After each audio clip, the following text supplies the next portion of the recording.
जर तुमच्या घरात विनाकारण भांडणे होत असतील, सतत कोणीतरी आजारी पडत असेल किंवा कमावलेला पैसा कुठे जातो हेच कळत नसेल, तर सावध व्हा, हे तुमच्या घरातील नकारात्मक ऊर्जेचे संकेत असू शकतात.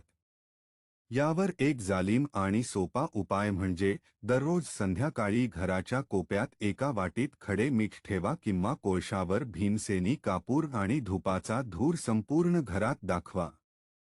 मिठाचे पाणी आणि कापूर घरातील नकारात्मक लहरी शोषून घेतात आणि सकारात्मकता निर्माण करतात. तसेच सकाळी उठल्यावर घराचे मुख्य प्रवेशद्वार किमान 10 मिनिटे उघडे ठेवा, जेणेकरून ताजी हवा आणि ऊर्जा घरात येईल. ज्या घरात स्वच्छता आणि ईश्वराचे नामस्मरण असते, तिथे नकारात्मक शक्ती कधीच टिकत नाही. हा छोटासा बदल करून पहा, तुमच्या घरातील चिडचिड थांबेल आणि